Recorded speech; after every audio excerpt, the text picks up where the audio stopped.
Good evening. என்கிட்ட இன்னைக்கு ஒரு சுகர் பேஷண்ட், சர்க்கரை நோயாளி ஒரு கேள்வி கேட்டாங்க. அதை பற்றியான விளக்கம் தான் இன்னைக்கு உங்கள்கிட்ட சொல்ல போகிறோம். என்ன கேட்டாங்க தெரியுமா?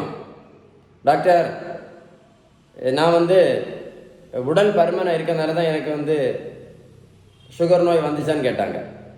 என்ன கேட்டாங்க? எனக்கு அதிக உடல் பருமன், அதிக உடல் எடை இருக்கிறதுனால தானே எனக்கு சுகர் நோய் வந்துச்சு அப்படின்னு கேட்டாங்க. இதுக்கு பதில் என்ன உங்களால் சொல்ல முடியுமா? உங்களால் சொல்ல முடியுமா என்ன பதில் அப்படின்னு சொல்ல முடியுமா? என்ன கேட்டாங்கன்னா, எனக்கு அதிக உடல் எடை இருக்கிறதுனால தான் சுகர் நோய் வந்துச்சா, டயபெட்டிஸ் டைப் 2 பெரியவங்களுக்கு வரும் இல்லை, அது வந்துச்சான்னு கேட்டாங்க. உங்கள் பதில் என்ன சொல்லுங்க, யோசிச்சு சொல்லுங்க, உங்கள் பதில் சொல்லுங்க. கேள்வி இதெல்லாம் புரிஞ்சுவிடுங்க. டாக்டர், எனக்கு உடல் பருமன் இருந்ததுனால தான் எனக்கு சுகர் நோய் வந்துச்சா அப்படின்னு கேட்டாங்க. உங்கள் பதில் என்ன? நான் அவங்களை என்ன கேட்டேன் தெரியுமா? அப்படியே கேள்வி மாற்றி கேட்டேன். அதே கேள்வி அப்படியே மாற்றி கேட்டேன். இன்னைக்கு ஒல்லியாக இருக்கவங்க கூட நிறைய பேர் சுகர் நோய் இருக்க, ஒல்லியாக இருக்கிறாங்க இல்லை, ரொம்ப ஒல்லியாக இருப்பாங்க. அப்படி இருக்கக்கூடியவங்க நிறைய பேருக்கு சுகர் நோய் இருக்கு. சுகர் மட்டும் இல்லை, இருக்கு, ப்ரெஷர் இருக்கு, கொலஸ்ட்ரால் கூட இருக்கு ஒல்லியாக இருக்கக்கூடியவங்களுக்கு. அப்போ அவங்களோட புரிதல் தப்பு. அப்போ எதனால சுகர் நோய் வந்துச்சு அப்படின்னு கேட்டேன். தெரியல அவங்களுக்கு. அவங்க என்ன நினைக்கிறாங்க? வெயிட்டு கூடுறதுனால, அதிக உடல் எடை இருக்கிறதுனால சுகர் வந்திருக்கு அப்படின்னு நினச்சிக்கிட்டாங்க. நான் அதான் அவங்களுக்கு புரியுற மாதிரி கேட்டேன். நிறைய பேர் ஒல்லியாக தானே இருக்காங்க, ஒல்லியாக இருக்கக்கூடியவங்க கூட நிறைய பேருக்கு சுகர் நோய் வருது அப்படின்னு கேட்டேன். அப்போ சுகர் நோய் எதனால் வருது உங்களுக்கு தெரியுமா? சொல்லுங்க, சுகர் நோய் எதனால் வருது தெரியுமா? சுகர் நோய் எதனால் வருது அப்படின்னா இன்சுலின் ரெசிஸ்டன்ஸ். என்னது? இதுக்கு பேர் தான் இன்சுலின் ரெசிஸ்டன்ஸ். நல்ல மைண்டில் வச்சுக்கிடுங்க, மைண்டில் இந்த வார்த்தையை ஏற்றிக்கிடுங்க. இன்சுலின் ரெசிஸ்டன்ஸ் நல்ல மைண்டில் வச்சுக்கிடுங்க. இந்த இன்சுலின் ரெசிஸ்டன்ஸ்னால தான் என்ன வருது? சர்க்கரை நோய், டைப் 2 டயபெட்டிஸ் பெரியவங்களுக்கு வரக்கூடியது இன்சுலின் ரெசிஸ்டன்ஸ். இது மைண்ட்லேயே வச்சுக்கிடுங்க. இன்சுலின் ரெசிஸ்டன்ஸ்னால தான் என்ன வருது? சர்க்கரை நோய் வருது. ஒல்லியாக இருந்தாலும் வரும், குண்டாக இருந்தாலும் வர்றதுக்கு வாய்ப்பு இருக்குது இன்சுலின் ரெசிஸ்டன்ஸ் இருந்துச்சுன்னா. அப்போ இந்த இன்சுலின் ரெசிஸ்டன்ஸுக்கு காரணத்தை நம்ம சரி பண்ணால் மட்டும்தான்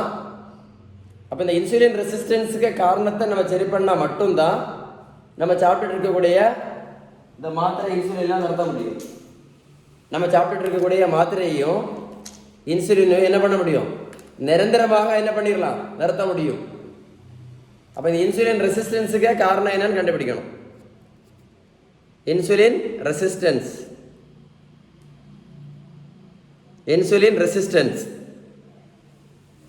அப்போ இந்த இன்சுலின் ரெசிஸ்டன்ஸுக்கு காரணம் என்ன? இந்த இன்சுலின் ரெசிஸ்டன்ஸுக்கு காரணம் உங்களுக்கு தெரிஞ்சதுன்னா இந்த சுகர் மாத்திரை என்ன பண்ணலாம், நிறுத்தலாம். நீங்கள் போட்டுட்ருக்க இன்சுலினையும் நிறுத்திடலாம். வாழ்க்கை சந்தோஷமாக வாழலாம். அதான் சொல்ல வந்தேன். அப்போ இன்சுலின் ரெசிஸ்டன்ஸுக்கு காரணம் தெரியுமா? இன்சுலின் ரெசிஸ்டன்ஸுக்கு காரணம் என்னன்னா நம்ம சாப்பிட்ற உணவில் உள்ள விகிதம். நான் அடிக்கடி சொல்லுவேன் இல்லை, விகிதம். நம்ம சாப்பிட்ற உணவில் உள்ள விகிதம். நம்ம காலையிலேருந்து நைட் வரைக்கும் 3 நேரம் சாப்பிடுவோம் இல்லை, சாப்பிட்ற உணவில் உள்ள விகிதம் கரெக்டாக இருக்கணும். கரெக்டாக இல்லாதனால தான் இந்த இன்சுலின் ரெசிஸ்டன்ஸ் வருது. விகிதம்னு என்ன? நம்ம காலையிலேருந்து நைட்டு வரைக்கும் சாப்பிடக்கூடிய உணவில் உள்ள புரோட்டீன் சத்து, விட்டமின் சத்து, தாது பொருட்கள் சத்து, இனிப்பு சத்து, புரோட்டீன் சத்து, carbohydrate, protein, fat, vitamins, minerals, carbohydrates. தமிழில் சொல்லவா? நல்ல கொழுப்பு, விட்டமின் சத்து, தாது பொருட்கள், இனிப்பு சத்து, புரோட்டீன் சத்து. Protein, fat, vitamins, minerals, carbohydrates. இதுதான் தமிழில் இதான். ஸோ இந்த விகிதம் கரெக்டாக இல்லாதனால தான் என்ன வருது? இன்சுலின் ரெசிஸ்டன்ஸ் வருது. அப்போ இந்த இன்சுலின் ரெசிஸ்டன்ஸுக்கு காரணம் என்ன? இந்த இன்சுலின் ரெசிஸ்டன்ஸுக்கு காரணம் என்ன? நம்ம சாப்பிட்ற உணவில் உள்ள விகிதம். அந்த விகிதம் கரெக்டாக இல்லாதனால தான் இன்சுலின் ரெசிஸ்டன்ஸ் வருது. அப்போது சுகர் நோய்க்கு நிரந்தரமான தீர்வு கிடைக்கணும்னு என்ன பண்ணணும் சொல்லுங்க? சர்க்கரை நோய் நம்ம நிரந்தரமான தீர்வு நமக்கு கிடைக்கணும். சர்க்கரை நோய்க்கு நம்ம நிரந்தரமான தீர்வு கிடைக்கணும் என்ன பண்ணணும்? நம்ம சாப்பிட்ற உணவில் உள்ள இந்த விகிதம் கரெக்டாக நம்ம கால்குலேட் பண்ணி சாப்பிட்டா, நம்ம சாப்பிட்ற உணவில் உள்ள விகிதம் கரெக்டாக கணக்கு போட்டு கரெக்டாக சாப்பிட்டா இந்த சுகர் மாத்திரையை நிரந்தரமாக நிறுத்தலாம், இந்த இன்சுலினையும் நிரந்தரமாக நிறுத்தலாம். சரி, உங்கள் வயசு என்ன? இப்போ சொல்லுங்கள், உங்கள் வயசு என்ன? உங்கள் வயசு என்ன சொல்லுங்கள்? உங்களுக்கு தெரியும்ல, இன்னும் 50 வருஷம் இந்த மாத்திரை இன்சுலின் போட போகிறீங்களா? சொல்லுங்கள் சொல்லுங்கள், இன்னும் 50 வருஷம் இந்த மாத்திரை இன்சுலின் போட போகிறீங்களா? நீங்கள் சாப்பிட்ற உணவில் உள்ள விகிதம், எவ்வளோ நல்ல கொழுப்பு, எவ்வளோ விட்டமின் சத்து, எவ்வளோ இனிப்பு பொருட்கள், எவ்வளோ தாது பொருட்கள், எவ்வளோ புரோட்டீன் சத்து, இந்த விகிதம் இதை கரெக்டாக கணக்கு போட்டு நீங்கள் கரெக்டாக பேலன்ஸ் பண்ணி சாப்பிட்டீங்க அப்படின்னா என்ன ஆகும்? இந்த இன்சுலின் ரெசிஸ்டன்ஸ் சரியாயிடும். இந்த இன்சுலின் ரெசிஸ்டன்ஸ்ன்னு சொல்லுவாங்க. இந்த இன்சுலின் ரெசிஸ்டன்ஸ் தான் சர்க்கரை நோய்க்கு காரணம். ஒல்லியாக இருக்கவங்களுக்கும் இன்சுலின் ரெசிஸ்டன்ஸ் வரும். அதனால் குண்டாக இருந்தால் மட்டும்தான் சர்க்கரை நோய் வரும்னு நினச்சிடாதுங்க. ஸோ இன்சுலின் ரெசிஸ்டன்ஸை தான் நம்ம சரி பண்ணணும். இன்சுலின் ரெசிஸ்டன்ஸை சரி பண்ணணும்னா நம்ம சாப்பிட்ற உணவில் உள்ள விகிதம், எவ்வளோ நல்ல கொழுப்பு, எவ்வளோ விட்டமின் சத்து, எவ்வளோ இனிப்பு பொருட்கள், எவ்வளோ தாது பொருட்கள், எவ்வளோ புரோட்டீன் சத்து, இந்த விகிதம் கரெக்டாக நம்ம கால்குலேட் பண்ணி சாப்பிட்டா சாப்பிட்டுட்டு இருக்க சுகர் மாத்திரை நிறுத்தலாம், போட்டுட்டு இருக்க இன்சுலினை நிரந்தரமாக நிறுத்தலாம். கரெக்டு தானே? புரிஞ்சுட்டிங்களா? ஸோ முக்கியமான விஷயங்கள் என்னது? Insulin resistance. இன்சுலின் ரெசிஸ்டன்ஸ் இதனால தான் ஒல்லியாக இருந்தாலும் சர்க்கரை நோய் வரும். ஒல்லியாக இருந்தாலும் சர்க்கரை நோய் வரும். எப்போ வரும்? நம்ம சாப்பிட்ற உணவில் உள்ள விகிதம், நம்ம சாப்பிட்ற உணவில் உள்ள விகிதம் சரியாக இல்லைன்னா என்ன வரும்? முதல்ல இந்த இன்சுலின் ரெசிஸ்டன்ஸ் வரும். வந்துச்சுன்னா ஆட்டோமேட்டிக்காக சர்க்கரை நோயாளி. சிம்பிளாக இருக்கா? புரிஞ்சுதா? கரெக்டா? அதில் ஏமாந்துடாதுங்க, யாராவது சொல்லி ஏமாந்துடாதுங்க தெரியாமல். சரிதானே? ஸோ உங்களுக்கு இந்த சுகர் மாத்திரையை நிரந்தரமாக நடத்தணும், இல்லை இன்சுலின் ஊசியை நிரந்தரமாக நடத்தணும் அப்படின்னா என்ன பண்ணணும்? நம்ம சாப்பிட்ற உணவை சரியான விகிதத்தின்படி சாப்பிட்டாலே போதும். உங்களுக்கு என்கிட்ட இருந்து, ஃப்ரம் மீ டாக்டர் ஷீபன், என்கிட்ட இருந்து உங்களுக்கு balanced home food diet plan. என்னது?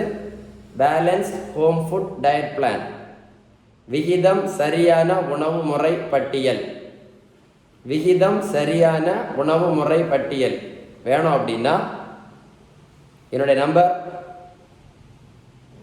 என்னுடைய வாட்ஸ்அப் நம்பர் 94424741 இந்த நம்பரில் உங்கள் பேரை மட்டும் பதிவு பண்ணி அனுப்புங்க. நான் உங்களுக்கு கண்டிப்பாக பதில் அனுப்பி தருவேன். இந்த வீடியோ ரொம்ப முக்கியமான வீடியோ. கண்டிப்பாக உங்கள் நண்பர்களுக்கு அனுப்பி கொடுங்க. அனுப்பி கொடுப்பீங்களா? ஏன்னா இந்த இன்சுலின் ரெசிஸ்டன்ஸ் கதை நிறைய பேர் தெரியாது. இன்சுலின் ரெசிஸ்டன்ஸ் இந்த வீடியோ கண்டிப்பாக உங்கள் நண்பர்களுக்கு அனுப்பி கொடுங்க. அனுப்பி கொடுப்பீங்களா? நிறைய பேர் பிரயோஜனமாக இருக்கும். உண்மையில் நிறைய பேர் பிரயோஜனமாக இருக்கும். நிறைய பேர் இந்த உணவை சரி பண்ணாமல் இந்த விகிதம் இதை சரி பண்ணாமல் என்ன பண்ணுறாங்க தெரியுமா? சும்மா மாத்திரை இன்சுலின் போட்டுட்டு இருக்காங்க. பாவம், ரொம்ப கஷ்டப்பட்டுட்டு இருக்காங்க. வேறு மாத்திரை இன்சுலின் போட்டுட்டு இருக்காங்க. டெய்லி காலையில் ஒரு 2 மணிக்கூர் 3 மணிக்கூர் ஓடிட்டே இருக்காங்க. ரன்னிங், காலையில் நடைப்பயிற்சி, ராத்திரி நடைப்பயிற்சி. தெரியாமல் நடைப்பயிற்சியில் நல்லது தான், தப்பு இல்லை. ஆனால் இதை சரி பண்ணாமல் விகிதத்தை சரி பண்ணாமல் என்ன பண்ண முடியாது? இந்த மாத்திரை இன்சுலின் நடத்த முடியாது. பாவம், நிறைய பேர் சாப்பிட்டுட்டே இருக்காங்க. இந்த சுகருக்கு மாத்திரையும் இன்சுலினும் போட்ட பிறகு யாருக்கும் நோய் சரியாகவில்லை. ஒரு நோய் எதனால் வந்ததோ அந்த நோய் வந்த காரணத்தை சரி செய்ய வேண்டும். ஒரு நோய் எதனால் வந்ததோ அந்த நோய் வந்த காரணத்தை சரி செய்ய வேண்டும். அப்போ இன்சுலின் ரெசிஸ்டன்ஸுக்கு காரணம் என்ன?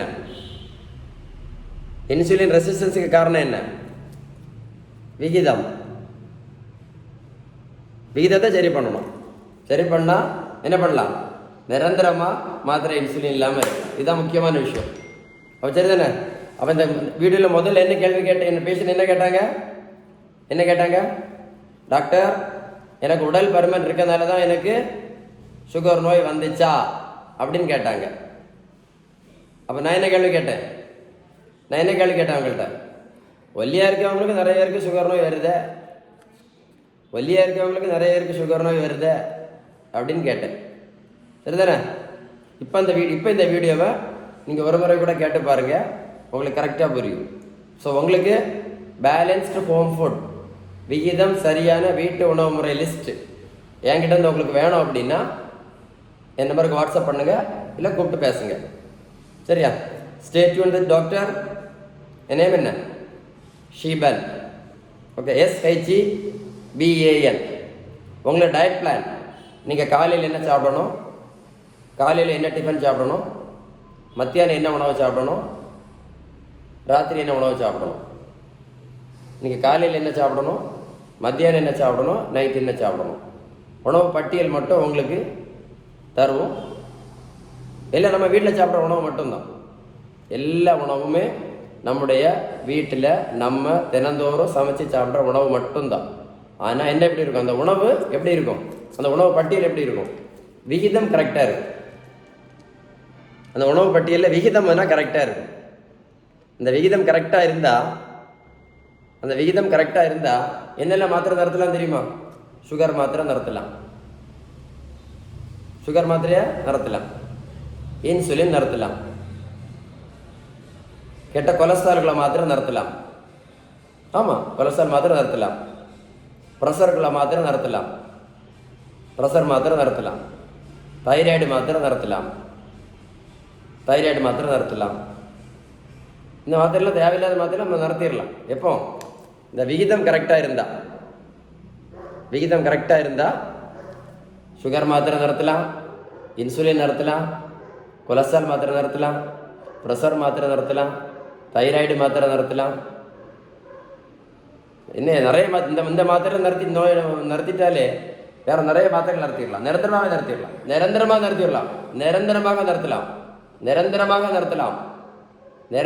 நிறுத்தலாம். மைண்டில் வச்சுடுங்க. அதான் சொல்கிறேன், நிரந்தரமாக நிறுத்தலாம். நம்ம கவனிக்க வேண்டியது எது? Insulin resistance.